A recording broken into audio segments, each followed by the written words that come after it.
السلام عليكم ورحمة الله وبركاته.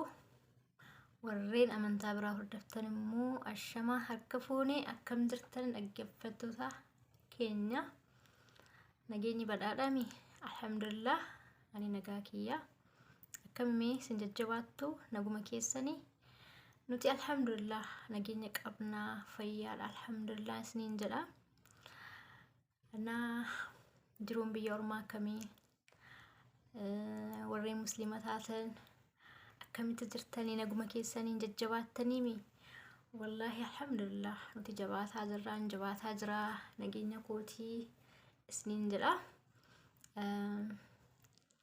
ana har'aan kana immoo jechuudha akkuma mata duree irratti isiniif ibsetti shamarran qofaa fi dawaa bareedaa isinii qabadhee dhufe warreen shamarran taatan seenaatii dhaggeeffadhaa daawwadhaa itti fayyadamaan isiniin jedha inshaallah. Anaaf alhamdulillah baay'ee isaanaaf gaarii naa ta'ee jira keessattuu warreen shamarran taatanii akka kiyyaa jechuudha.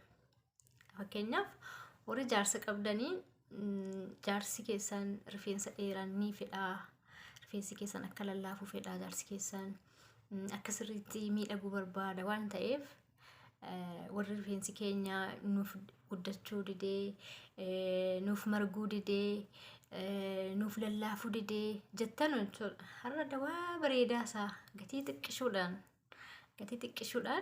akkasiin bittanii itti fayyadamtan isin jedha. Eessayyuu ni jira.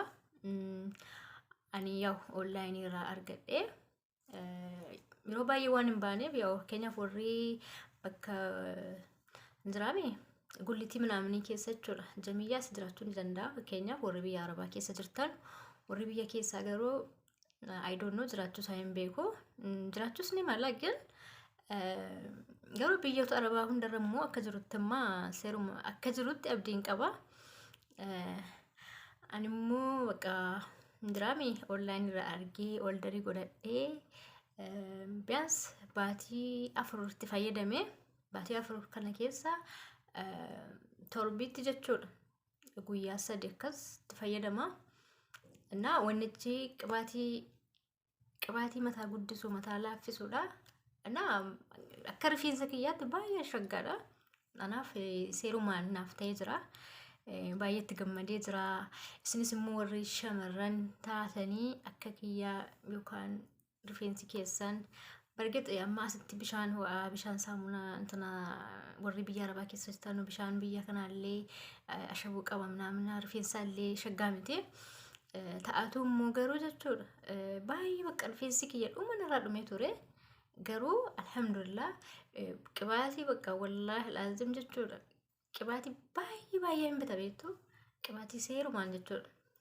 Rifeensi kiyya guddisuudhaaf rifeensa kiyya akka inni naaf guddatuuf akka inni naaf marguuf baay'ee bakka qibaatiif qarshii baay'ee tokko itti baasa dhugaa dubbachuuf wallahi. Ana garuu qibaatii hundi dibadhe keessaa qibaatii tokko qofatu jechuudha.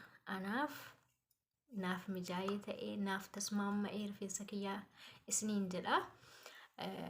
Kunis immoo bakka seeraan itti fayyadamtanii jettanii baay'ee gaariidha.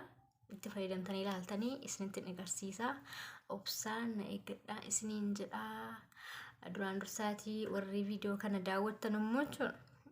Daawwattanii dhiisnaa laayikii illee subscribe illee share illee comment illee naaf godhaa isiniin jedha. Ana baay'ee isin jaalladha, baay'ee isin kabaja. Akka immoo maatii naaf taatanii akkana na guddistanuu isin barbaada. Isinirraan eeggadha jechuudha. Ana qibaaticha isiniifan fidaa akka isin itti fayyadamtanus akka isin rifeensa keessan itti gammaddanullee itti fayyadamtanii jechuudha. Baay'ee gaariidha dhugaa dubbachuuf wallahi ani itti fayyadamee argee baatii 4 itti fayyadame sanaan dura wanti ani mukkoreen tokkollee hin jiru qibaatii jechuudha. Bakka rifeensa kiyyaaf qibaatii baay'ee hin bita. Ana qibaatii sun kan biraa garuu naaf mijaa'uu didee naaf ta'uu didee rifeensa kiyyaaf kuma tokkollee jechuudha. Qibaatiin kun immoo baay'ee gaariidha. Isinitti agarsiisa. Akkuma isiniin jedhe yaada qabdanullee natti himaa. keessan kommentiidhaan nagaafadhaa waan yaada qabdan isiniin jedha. Akka itti fayyadamee isiniif fide anaaf ta'eef isiniif fide malee odoo naaf hin taane dhugumatti isiniif hin fidu isiniin jedha. Naa amma qibaaticha isiniif dhufanii itti qophaa'an isiniin jedha.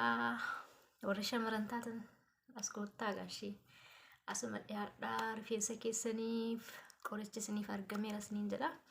Inshaallah.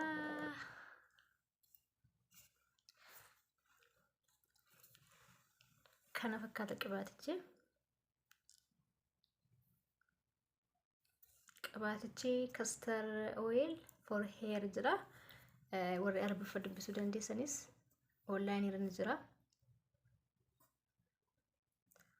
Fakkeenyaaf qarshiin siillee xiqqoodha, baay'ee guddaa miti.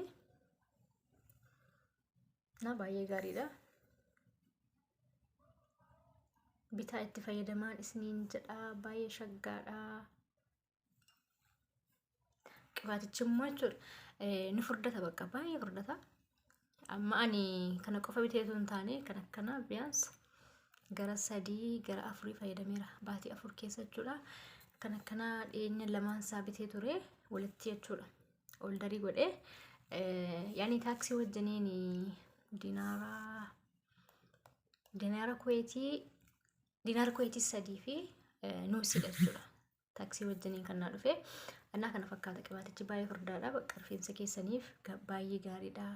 Akkaataan isin itti fayyadamtanus ani amma akka itti fayyadamutti qibaatii kana fakkeenyaaf galgala sa'a 2 booda jechuudha. Yaani hirribaaf sa'a 2 akka salna hafee rifeensa kiyyatti dibadhee shaayii irratti jechuudha salata booda dibadhee sana booda immoo haga dalagaa kiyya xumuree gara kilaasii seenutti qibaatiin sun narra ta'a, rakkoo hin qabu.